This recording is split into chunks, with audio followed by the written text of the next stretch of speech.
글로벌 증시 마감 시황 전해드리겠습니다. 간밤에 이제 유럽과 미국 모두 다 하락을 했습니다. 그나마 미국이 조금 덜 밀렸다 정도가 되겠지만 종가를 보시게 되면은 결국에 장중에, 그러니까 오후장에는 잠깐 좀 낙폭을 줄였다가 다시 힘이 빠지면서 3대 지수 모두 밀렸습니다. 종가 체크해 보겠습니다. 다우지수하고 S&P 500지수 오늘 하락한 것까지 따지면 모두 3거래일 연속으로 밀렸고요. 나스닥 지수가 그나마 이틀 연속으로 하락했다 정도로 좀 위안을 삼아야겠습니다. 다우지수가 34,000포인트에서 최근 3거래일 계속 밀리면서 다시 33,000선 초반까지 하락을 했고요. S&P 500지수 역시 이틀 전만 하더라도 4,000포인트 넘는 것 아닐까라는 그런 기대감이 있었지만 3,900을 지나 3,800대 후반까지 하락을 했습니다. 나스닥 지수도 7거래일 연속으로 오르다가 2거래일 연속 하락을 하게 되면서 지금 11,000포인트 밑으로 내려와 있는 종가입니다. 자, 이어서 섹터와 업종별 흐름 보겠습니다. 어제 밀렸던 게 1.5% 평균 밀렸었는데요. 간밤에는 0.6%로 그나마 낙폭이 조금은 축소된 것으로 볼 수가 있겠습니다. 가장 많이 오른 게 반등의 국제유가가 나오게 되면서 에너지가 상승을 했고요. 그 밑으로 서비스 쪽에서는 섹터 내에서 업종별로는 혼조 흐름입니다. 성장주가 조금 더 상승을 하게 되면서 시장을 좀 더 방어해 줬고요. 가장 부진했던 것은 산업재, 경기소비재 이 정도가 되겠습니다. 경기 침체에 대한 그런 전반적인 악재에 반응을 하게 되면서 종목들이 하락을 했고요. 금융 쪽에서는 국채금리 수익률이 소폭 올랐지만 여전히 경기 침체에 대한 분위기를 조금 더 반영하면서 역시 은행주 중심으로 하락을 하는 흐름이었습니다. 자, 이어서 종목으로 넘어가겠습니다.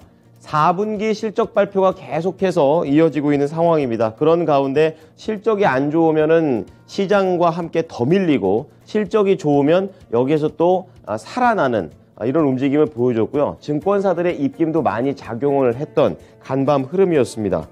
우선 IT부터 보시죠. 혼조였습니다.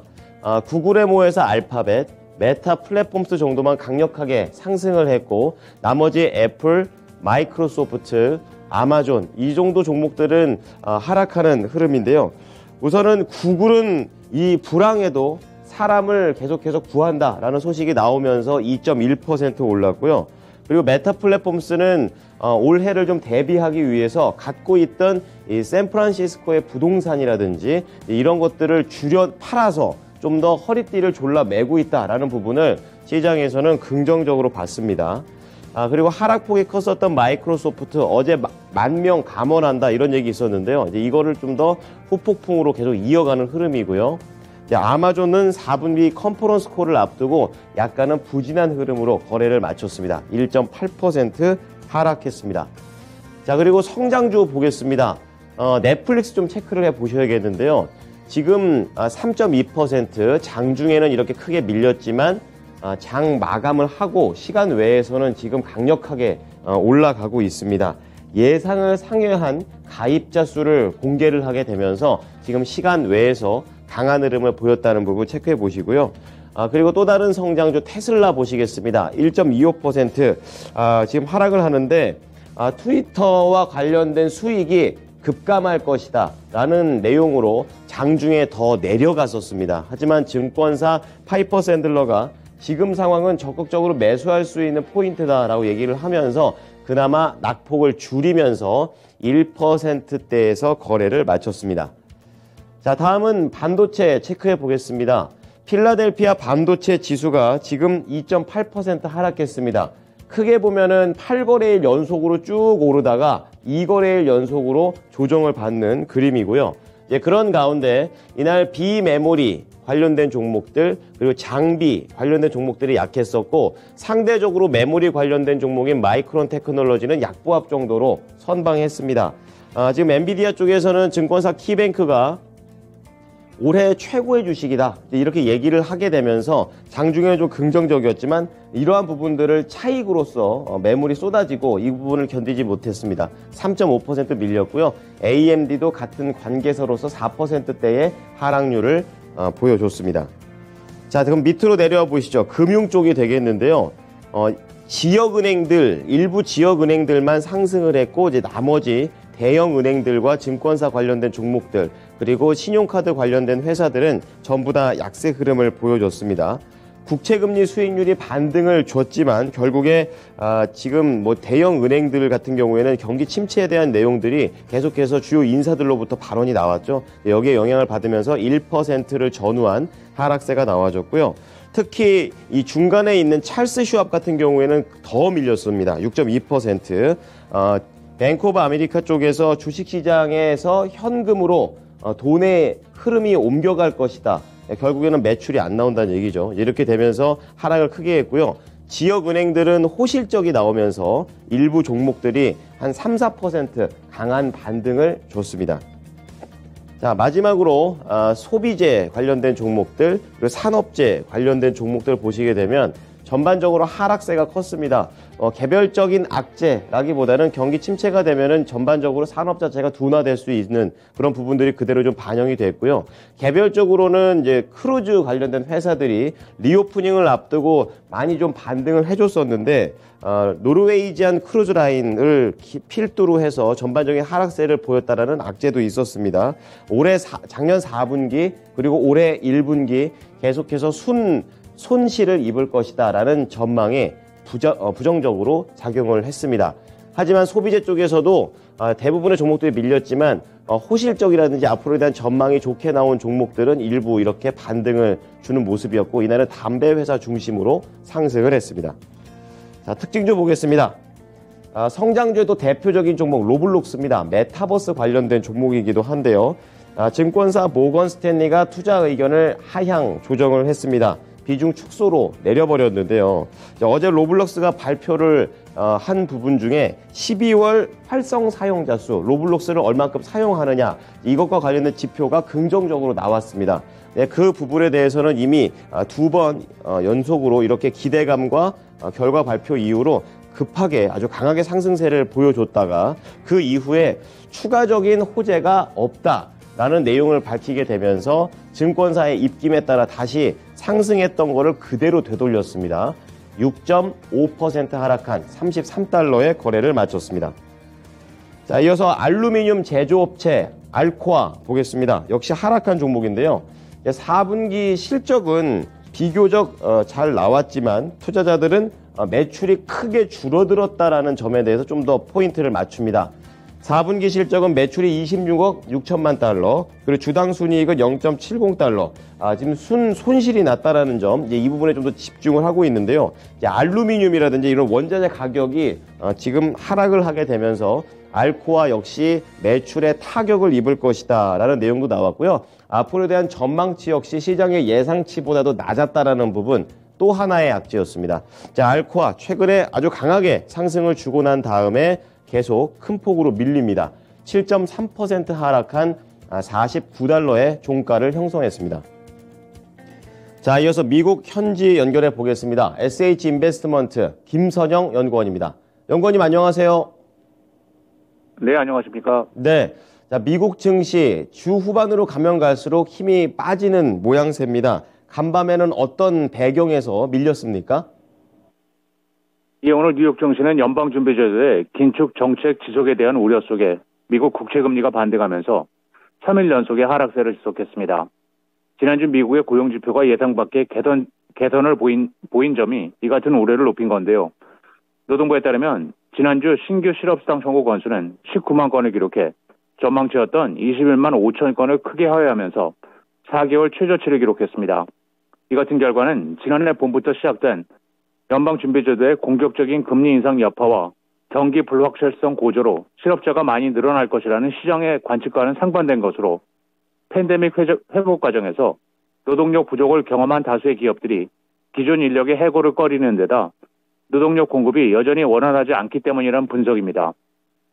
한편 일부 증시 전문가들이 최근 월가의 공포지수로 여겨지는 VIX 지수 추세가 향후 뉴욕 증시의 하락세를 지지한다는 분석을 제기한 점이 투자 심리를 위축시켰는데요.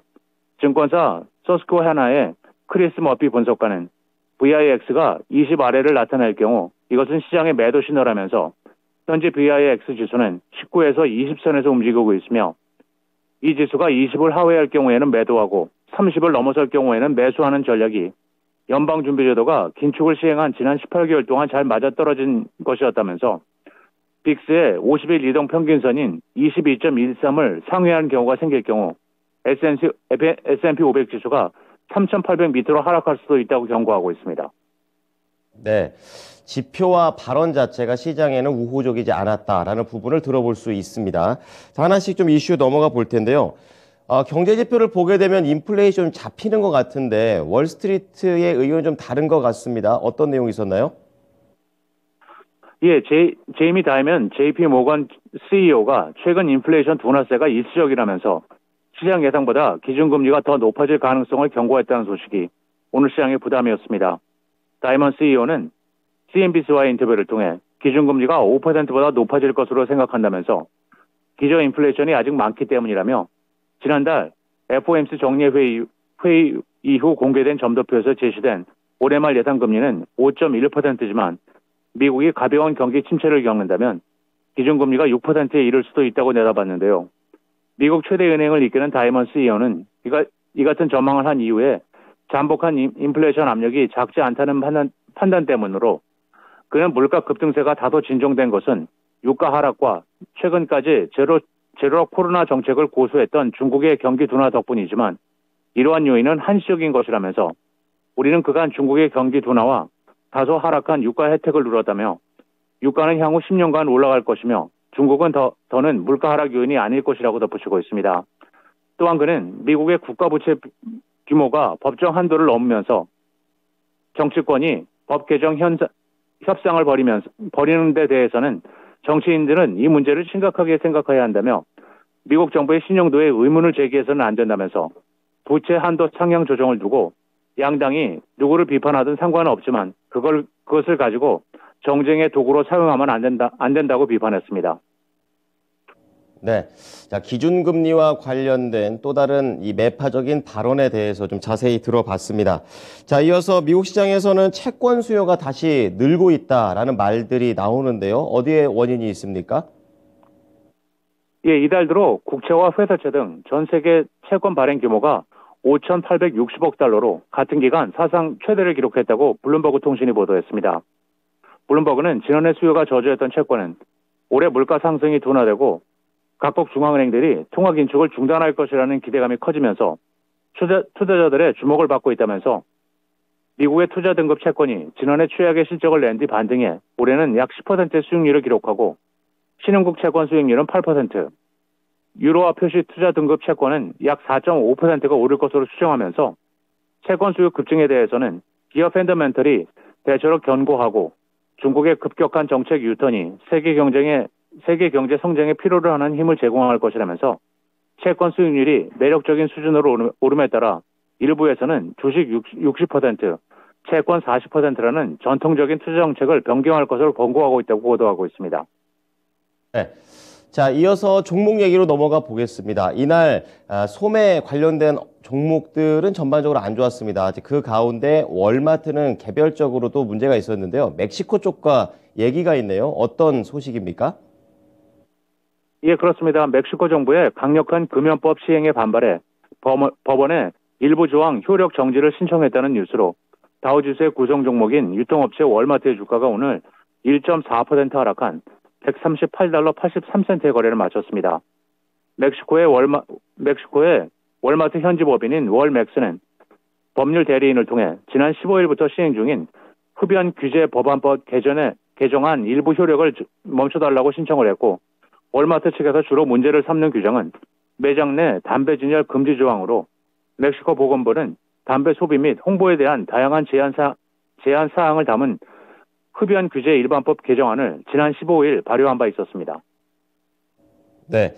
자, 지표하고 실적 발표 계속해서 나오고 있는 상황인데요. 일정이 어떻게 되어 있습니까? 예, 마지막으로 내일은 전미 부동산 중개인협회 12월 기존 주택 매매 건수가 발표되며 시장 예상은 전달 대비 감소한 연율 395만 건이며 유전 서비스 업체 슐럼버거를 시작으로 에릭슨, 스테이트 스트릿, 헌팅턴 뱅크쉐어스, 엘리 파이낸셜, 그리고 리전스 파이낸셜이 지난 분기 실적을 발표합니다. 네, 지금까지 SH인베스트먼트 김선영 연구원이었습니다. 한 주 동안 고생 많으셨습니다. 네, 감사합니다. 자, 이번에 유럽으로 넘어가 보겠습니다. 미국 증시보다 유럽 증시가 조금 더 안 좋은 모습이었습니다. 주요 증시 흐름을 종가를 보시게 되면요. 1% 넘게 밀리면서 거래를 마쳤는데요. 독일 닥스 지수와 프랑스 깍그 지수가 1.8%를 전후한 하락세가 나와졌고요. 영국은 1% 넘기면서 거래를 마쳤습니다. 지금 하락한 재료는 이제 어제 미국장에서 12월 소매 판매 수치 이 부분이 이 경기 침체에 대한 우려를 반영했다라는 점을 그대로 시차를 반영하면서 뒤늦게 악재가 된 것이고요. 이날 또 ECB 쪽에서도 공개한 내용이 있는데 앞으로 금리 인상과 관련해서 75bp 인상을 선호하는 위원들이 많다라는 내용이 나오면서 금리 인상에 대한 부담감까지 겹치는 흐름이었습니다. 이날 유럽의 주요 국가들의 지수 전부 하락을 했습니다. 자, 마지막으로 상품 시장 보겠습니다. 자, 유가가 이제 $80 근처에서 계속해서 공방전을 벌이는데요. 1.1% 오르면서 $80.38가 되겠습니다. 중국의 영향을 받습니다. 지금 상무부 쪽에서는 1월 주요 소매업체 매출이 전월 대비해서 20% 회복을 했다라고 얘기하고 있고 지금 소매 판매와 외식 그리고 국내 관광 이런 부분에서 빠른 회복세를 보인다라는 발언을 내놓게 되면서 다시 한번 유가와 관련해서 수요가 늘어날 것이라는 기대감이 반영됐고요. 구리 가격은 최근에 상승세를 계속했기 때문에 이러한 중국의 움직임에도 불구하고 소폭 숨고르기에 들어갑니다. 약보합입니다. 그리고 금값은 다시 한번 이 국채금리 수익률이 오르게 되면서 안전자산 선호 현상이 부각됐습니다. 1.4% 올랐고요. 마지막으로 10년물 국채금리 수익률 약간 떨어지긴 했네요. 장중에 3.4%까지 갔다가 지금은 약간 밀리면서 거래를 마쳤습니다. 지금까지 글로벌 증시 마감 시황이었습니다.